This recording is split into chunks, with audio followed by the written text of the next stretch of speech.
she's letting him get away with this. This is just ridiculous. I mean, he's such a pig. I can't get over it. Everyone's talking about it. And, like, she's just totally, I mean, she's so innocent, you know, everyone knows it. She was asleep, you know, she doesn't know what happened. She's so gullible. Everyone's just, like, totally, like, out of their heads for thinking this. I can't believe he's getting away with this because it's just so wrong. It's wrong. It's wrong. He's crazy. He's a maniac. This is bad news, man. Rape is so bad. I mean, doesn't anyone, like, know that the woman is, like, the best and, like, she's got to be right all the time? This is wrong. And this is wrong. And this is wrong. And this is wrong. And this is wrong. And this is wrong. And this is wrong. And this is wrong. Hi Myles, I'm here to tell my story. So I'm 22 years old, a victim of defilement. And defilement is literally engaging with sexual act with a child that is under 18 years old, with or without consent. Better part of my childhood I spent in an orphanage, being a partial orphan, joined at grade 3. Everything was okay as part of exception of the society about such centers: shelter, food, clothing, school, good mental and physical health. Spiritual growth was a guarantee, being our foster father was an apostle of one of our cathedrals. We were growing as a family until rumors from a senior girl in our midst started. You know, Daddy slept with me and gave me some cash. This brings a layman's understanding of defilement, a soothing of child for sex, mostly adults, by giving them sweet cash, chocolates, and many more. Sexual exploitation of the innocent. So we used to be curious because these news were now increasing from one senior girl to another. Curiosity killed the cat. I was growing into a young, beautiful woman, very assertive, with a lot of zeal for Christ. Despite all those rumors, I viewed my foster dad as a mentor, most probably in Christ, because I was a good worshiper and an intercessor. He genuinely loved me for this, with pure intentions, and he carried me to crusades, business trips, bought me gifts, etc. In summary, a daughter-father relationship. Not until adolescence things started misbehaving. Hips broadened and breasts were swollen. Age 13. One Friday night, I lost my virginity. Vividly, I remembered an innocent, naive child dressed in a purple kitenge asked to stay behind as others left for Kesha night prayers. I knocked in his door and it swung open. You asked me to stay behind. Yes, he walked towards me and started his romance touch on my innocent body. Get off mattress from the bed on the floor and penetrated. Yes, it was painful and I didn't scream. Because he didn't rape me, I gave in.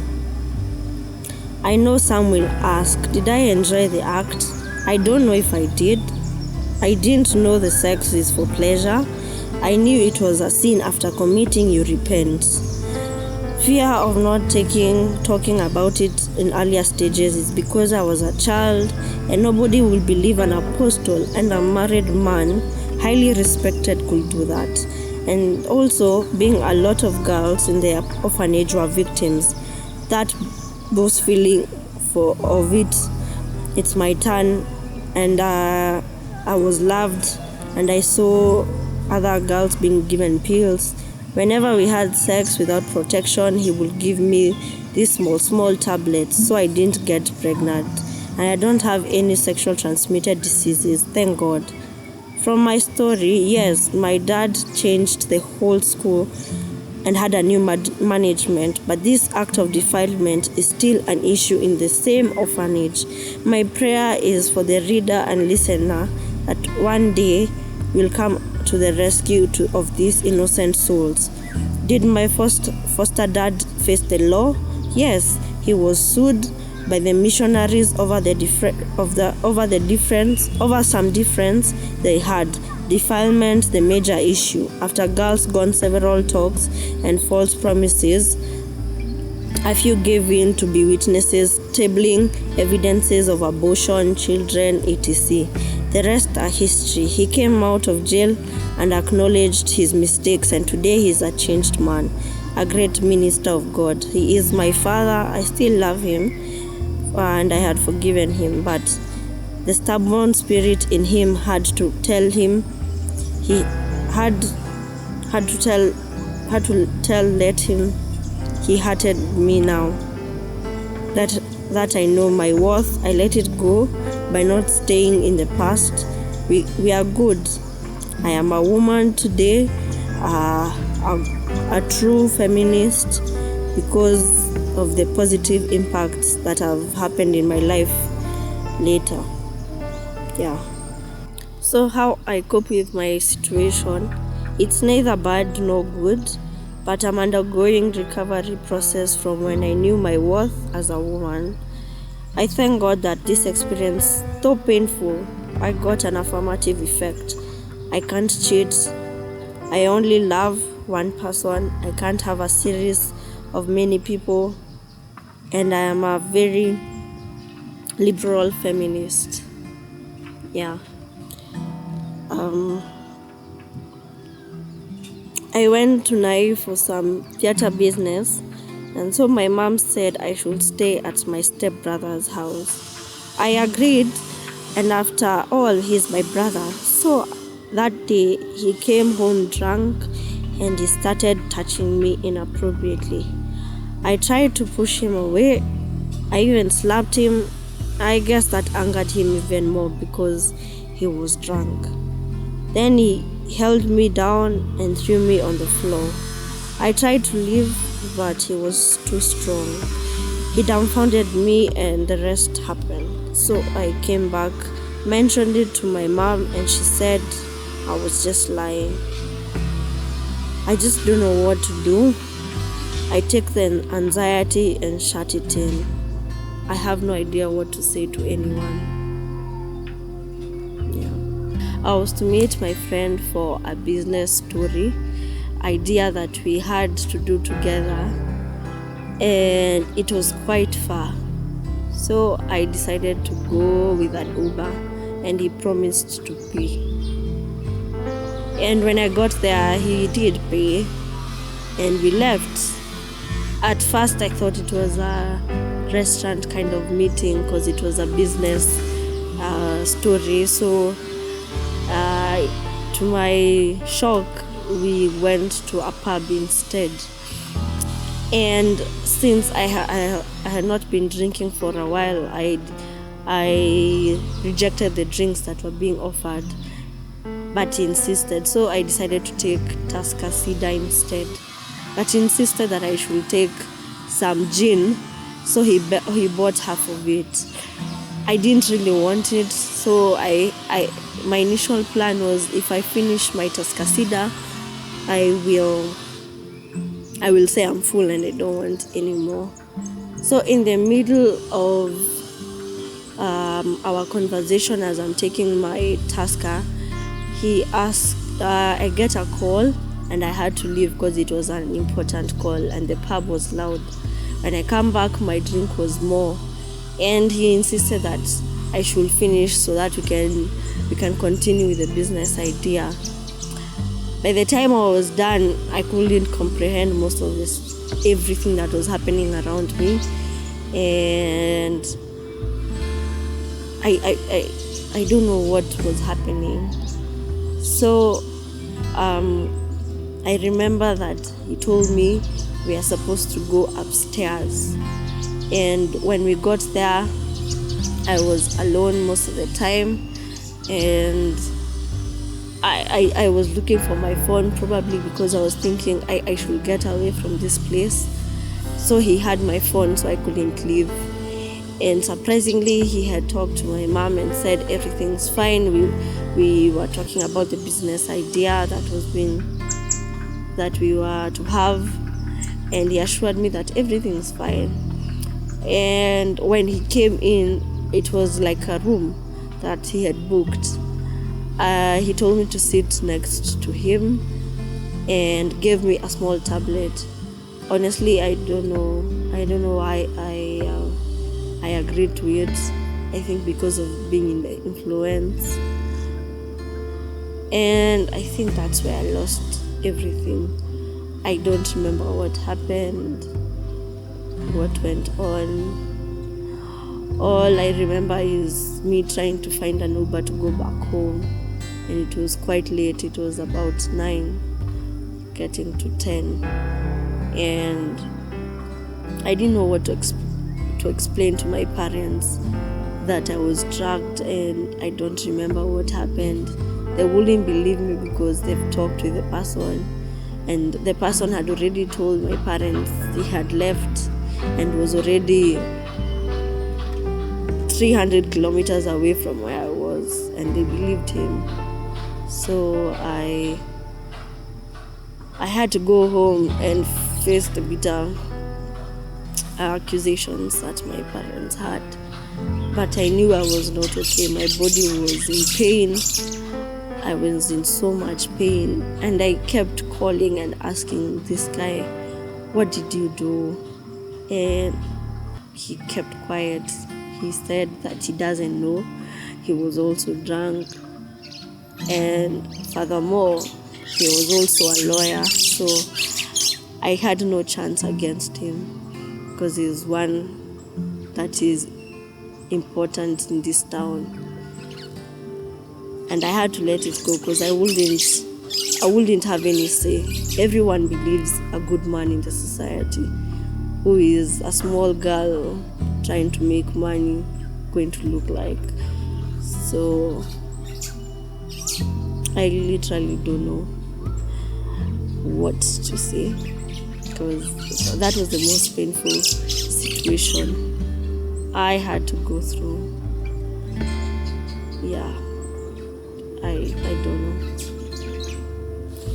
I'm done.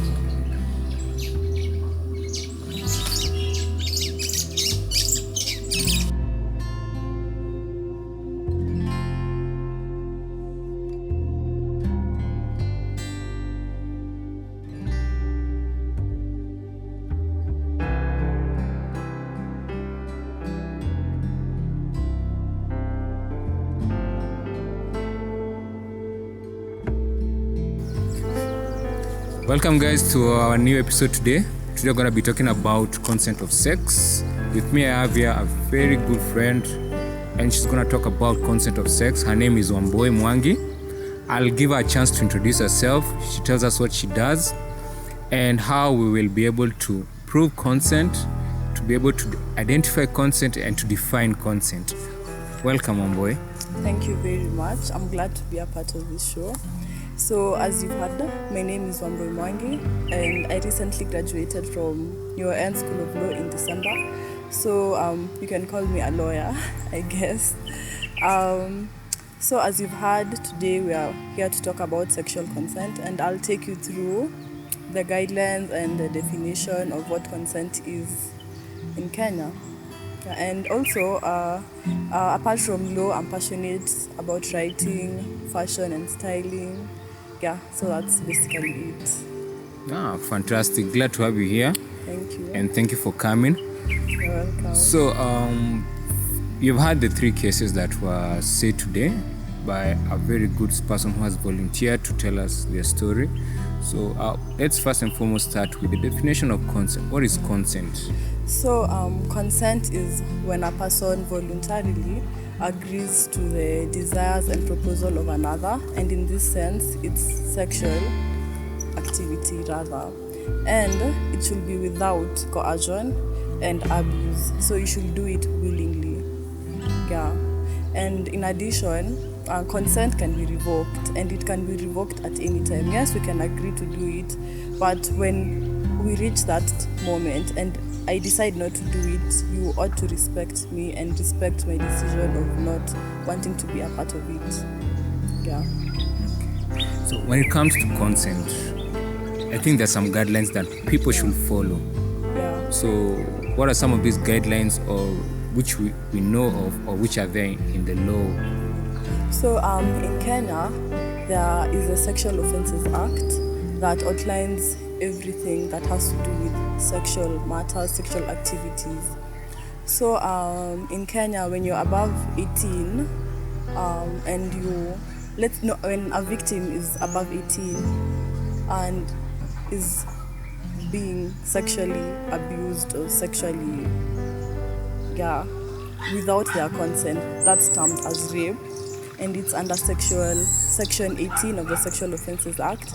And under that act, it defines what rape is and what are the guidelines for rape and what are the repercussions for the perpetrator.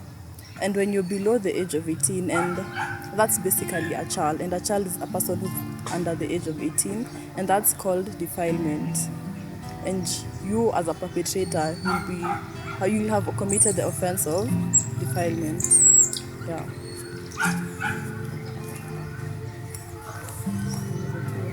So let me ask you, are there some types of consent that are known?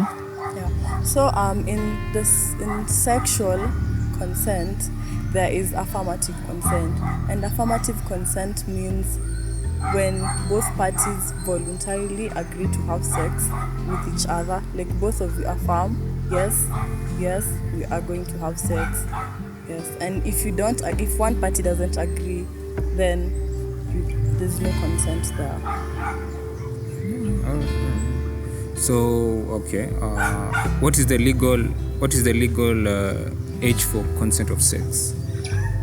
Well, I wouldn't say there's a legal age, but because as I've said, when you're above 18, that's termed as rape, and when below 18, that's defilement. But there's a difference.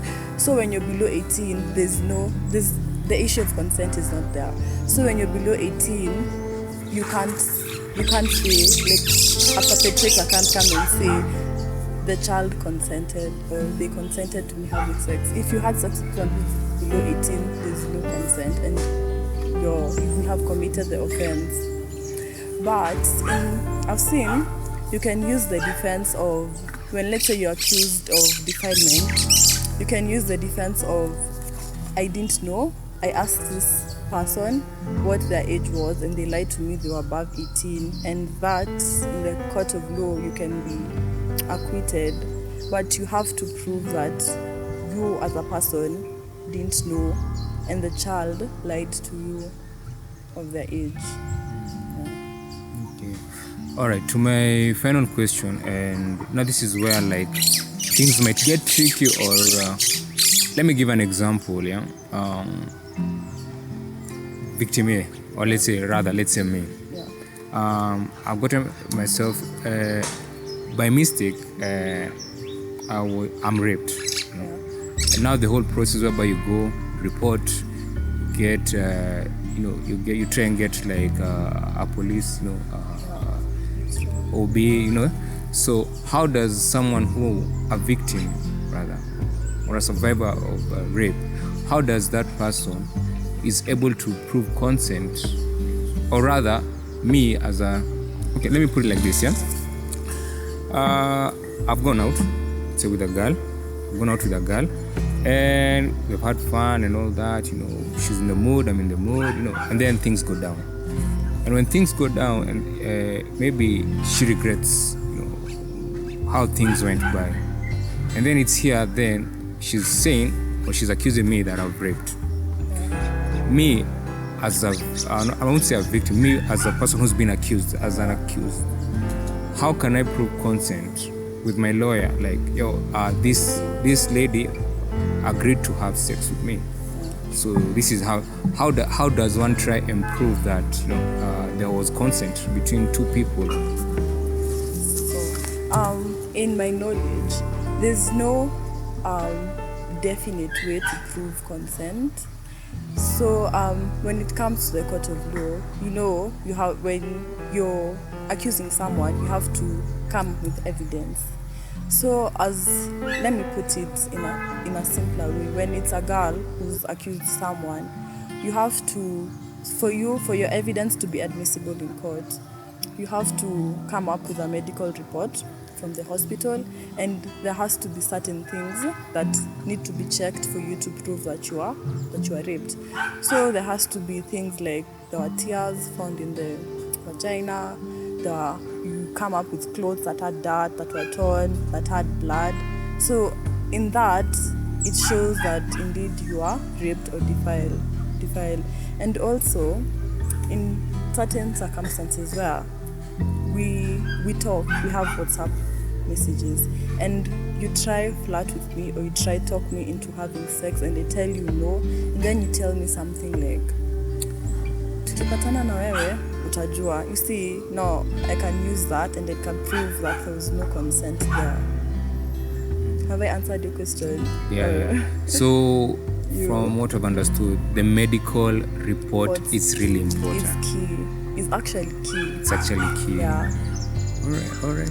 Any advice you might give to our viewers before we conclude? To the victims. To the victims. Yeah. So for me, from my knowledge and my understanding and what I've researched and from the stories I've heard, I think when you're raped or defiled, I think the first thing you should do is go to hospital, because despite you facing trauma, there's also the other thing of you're prone to diseases like HIV, sexual diseases, and also as a girl, you're prone to pregnancy and unwanted pregnancy. So you need to go, and I think there's a way they clean you and you're far away from that. At least you'll be one step closer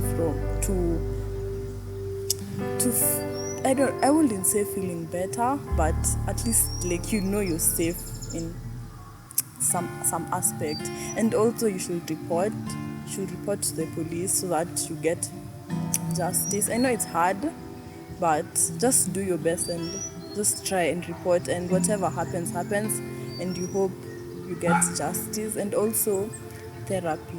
I feel like therapy helps because of the trauma that you're going through, and it's not something that will just end in one day. You go through it for a very long time. So yeah, therapy. Because I'm sure you've been to the courts, you've had cases. Have you ever been in dealing with a case of a male survivor, for example? Person who's a victim. Yeah. A male victim. Yeah. Yeah, actually, I was doing my attachment in Makadara Criminal Court, and there's this story that was there about sodomy. So this guy was, I think, 60 years old, and he was sodomized by a male person who was, I think, 30 years old. So now we were there, and we were so shocked to see sodomy actually happens. So yeah, so the guy, when the judge heard, he was just like, and he had the cases, and then you suffer sodomy, you have to prove the tears in the anus. So yeah, it was there, and then the victim was crying, and he's so old, he was crying, he was saying all these things, and you felt really bad, where are we going as a country or as a society or even the world in general. Yeah, but at least the person was found and they were convicted. Yeah. Okay. So that was the only case. Yeah. So do you think that the law, or rather, I'm sorry to shift it to the male perspective, because even some men are raped, and it's rarely that we hear them going to court or reporting there. So do you think the court embraces, when I say embraces, they want to really help men out there who have gone through such types of things, or you as a lawyer, what do you think? What's the best advice you can give also to men out there who are survivors of rape? What should they do? Should they really talk about it? Should they report it? But you see, the law promotes equality. The law would say, because it's rape, defilement, it will only support the women. So it's rape is rape. Rape is men get raped, women get raped. So there's no specific law for when a woman gets raped, it happens. It's in general. So I can't say that the law doesn't support male. But despite looking at the law perspective in the society, the male gender, they are normally told you need to be strong, you need to be You can't cry, you can't be raped. When you say you're raped, people will assume you're weak, you're not a man. So I feel like we should cut off this stereotype of what a man should be and what a man should go through. If you feel like, not if you feel like, if you have been abused, you should just go and report it. Yeah. And the advice I would like, don't be so don't be so engaged into the stereotype of what a man should be. Just be yourself. Like the way they say men can't cry. If you're feeling bad, imagine cry. Imagine take time and feel bad. Take time and heal. And don't be afraid of judgment, because at the end of the day, it's you. It's not them who are going through it. It's you as a person. All right. Right. Thank you so much for that wonderful session. Like, I hope our viewers has gotten 1, 2, 3 things that they can take home. And as you've been told, the medical examination is really important once you're going to report. So the first thing you should do immediately, you feel like whatever has happened, is to go and report it. As much as it might feel so your mind won't be there to report because of all the trauma and all that, but it's really important if you report it. That medical examination can save your life, can give you justice. So thank you guys for joining us. Thank you, Wambui. Thank you so much, and see you guys next time. Be blessed.